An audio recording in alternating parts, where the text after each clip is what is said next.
bet they know my name in a minute. Let me feed by the sweat. I promise I'll keep your body dripping. Oh, I'm sorry. Niggas mad cause I came to the party. Like, no. I took your girl to the club and now she gone. Now she asking me if I'm taking her home. I told her let's go, long as you know, cause I know when we get alone, I'm touching you tonight. I'm loving you tonight. Wait, no. I'm fucking you, girl. You must be used to spending, putting in that time. Touching, loving, fucking, can't make up my mind. I'm loving you. Sometimes I tell him I love him because I just wanna fuck him. I never love him, I cuff him, and when we done, I'ma duck him. He Ferragamo, the buckle, he Louis V on the double. The pussy wetter than puddles, I ride his dick like a shuttle. I said, real niggas let real bitches come first, and real bitches been bad bitches from birth. Kiss him when he coming. Made more money last year than Mr. Drummond.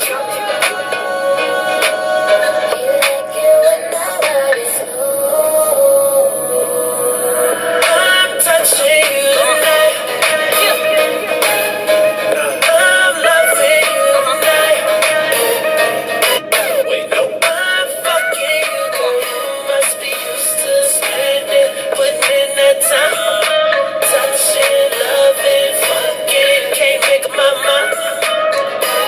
Nigga, you know that I love you. I'm loving you. Do I really wanna touch you? Wait, no. I'm fucking you tonight. Wait, no, like, what? You better act like you know, nigga, it's Nicki Minaj. Hey, what's up, you guys? Welcome back to GSA Forever. I just realized halfway through that song that I did not speed up. But that is okay because that song is awesome the way it is, and I didn't want to speed up. So this video is going to be a little bit longer, but that's fine. Bad news, I cannot find for the life of me my orange bandana. I don't know where it is. I can't think of where it would be.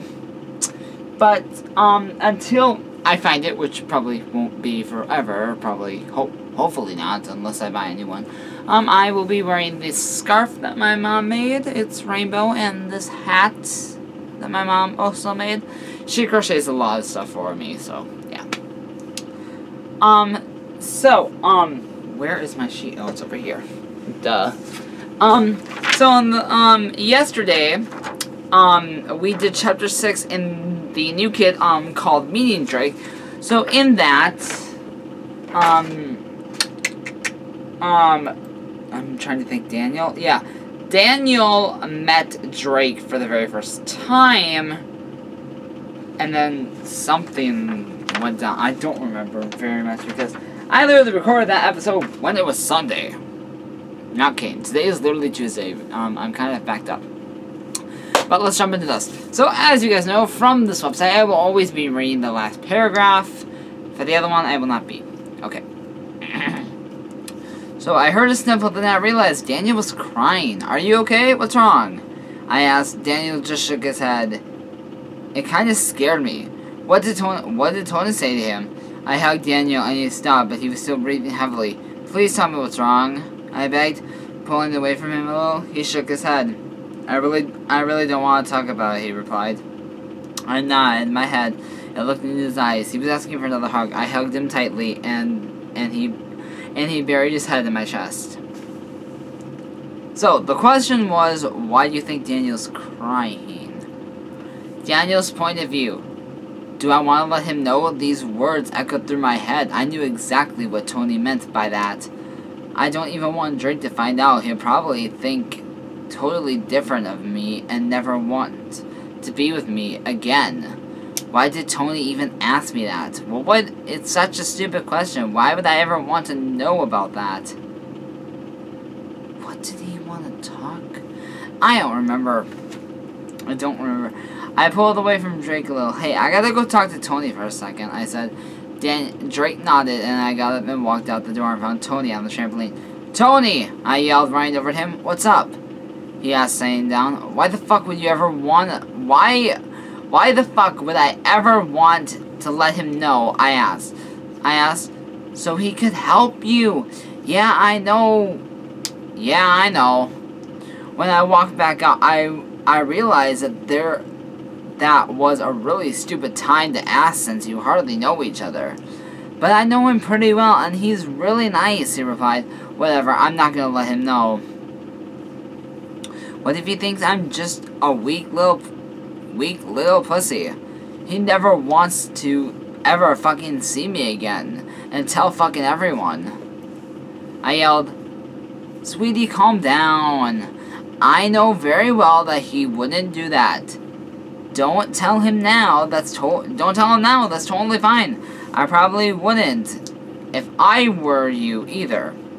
I'm sorry, Tony apologized. I sighed and walked back inside. What don't you want to tell me? And whatever it is, I would never call you a pussy and tell everyone, no matter what. If you don't want... Hold on, is my iPod still going off? Oh, it is. Fuck. I didn't know that. I knew I heard something. Okay.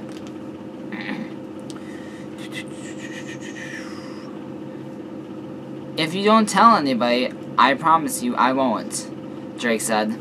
I felt my face burn up. And I looked down. I'm sorry, I apologize. It's not something against me, is it? Drake asked. No, not at all. I don't want anyone to know. Only Tony and my other friend Evan know. I replied. Okay, Drake said, relieved. I don't even know anything about you except your music taste, which is awesome, and your name. So how could I have something against you? Also, I usually never have anything against anybody unless they say negative things about me or criticize the music I listen to. I said, true, Drake said, smiling. It's a little awkward in here. Want to go join Tony outside? Drake asked. I nodded with a smile, and we walked outside. He's right, it was awkward. Neither of us knew what to say. Mind if we join you? Drake asked. Nope, Tony replied. Drake and I hopped on the trampoline and spent a good, less awkward 20 minutes together. Drake really is not a lot nicer than I thought, but it just makes me like him so much more. We were all out of breath from jumping around and we were laying down on the trampoline. Dude, Daniel, how can you still be wearing that sweatshirt? I'm sweating like mad, Drake asked. Tony looked over at me and I looked back at him. Just Ken, I replied. Damn, Drake said, laughing. I put my arm over my eyes to block the sun. I sighed and closed my eyes. Today actually went so much better than I expected. Drake jumped up and I moved my arm to look at him when I saw his face, filled with worry and looked scared. Then I realized his sleeves were pulled up a little. I quickly sat up and pulled down my sleeve. I jumped off the trampoline and ran. Daniel! Drake yelled. I didn't stop. I kept going down the street. Daniel, come back! Drake begged and I didn't listen. I kept running, but Drake caught up to me quickly and grabbed me. I sat down in front of him, knowing I can't escape him now. I was on the edge of crying. I wanted to crawl into a hole and die. Daniel picked me up and carried me back home. I was shaking and crying. I never wanted him to find out, especially this way. This is the worst way for him to find out. If I chose when he found out, it would be when we were alone and know each other more.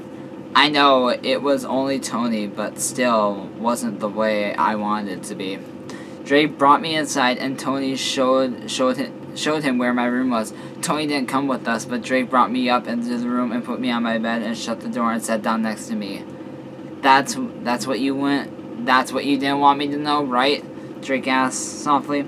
I nodded and buried my face in my pillow. I know you didn't want me to know, but I'm actually kind of glad that I do, Drake said. I looked at him, waiting for him to continue. It's really important, and I want to help you stop, he said. He laid down next to me, and I wrapped his arms around me. I promise I won't tell anyone. You could trust me, Drake said. I buried my head in his chest, and he rubbed my back. It's okay.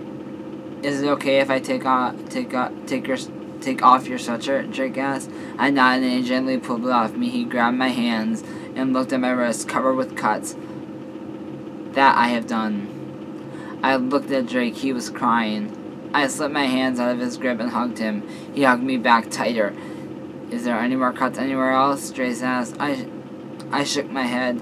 He pulled away a little, lifted up my shirt a little to make sure I was being honest. Okay, promise me you will never do that again, Drake said. I promise, I replied, hugging him. Darling, you'll be okay, Drake sang softly. I smiled and buried my head into his neck.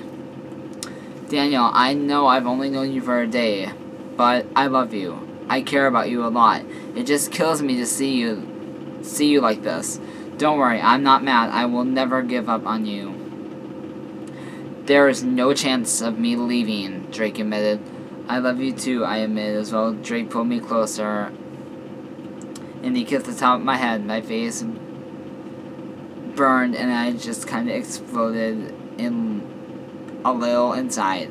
About 30 minutes later, I ended up falling asleep right in Drake's arms. So that episode was called Promise Me You'll Never Do That Again. So, and that kind of goes along with it. So the whole thing that Daniel did not want Drake to know is that he cuts himself. And, going on to that, my evil ex-best friend Stephanie pulled, Tyler away from me. Because, one day I was just wearing all black because that's all I had in my closet, and I was holding my arm like this, waiting for the bus. And apparently she thought that I was cutting myself. So yeah, she started making all these weird accusations and pulled him away from me. So I literally fucking hate her, and I cannot be around her. Because if she gets on my nerves, she does that. She gets on my nerves, I will explode in front of her, then probably I'll get suspended. And I cannot have that happen. I have maintained a very, very, very good, school, attendance. Now, I'm not there every day, maybe because, number one, I'm sick, and my mom calls me, and I have to call into my work and say, hey, I can't come today, I'm sick, or whatever. Or if I have, like, an appointment that will take, away from Goodwill, or wherever. Well, yeah, I work at Goodwill, but whatever. But if I have to call in, it's like, oh, if I have an appointment that takes me away from my work, or if I have to go home sick from work, which I did once. But that is besides the point. So yeah, promise me he'll never do that again. So the whole thing is, Daniel didn't want Drake to find out that he cuts, but sadly he did, because he went like this, and sometimes his sweatshirt must be pretty big, so it was like, this part of the sleeve went down, and it could show the cut, so that's how, Drake found out. But, and I will see you guys tomorrow for Chapter 8. You're Not Alone. So what do you guys think the next chapter is going to be about? Also, if you guys want me to keep wearing the scarf, let me know, and I will keep wearing it as long as you guys want. Tomorrow there will be, I will be putting on my, yellow bandana, but I'll be doing that, actually going to be wearing this and this tomorrow to school, so I could show what that matches. So yeah, I will see you guys tomorrow for yellow for Chapter 8 of You're Not Alone. And until next time, gay is okay, just ask the GSA. Mwah!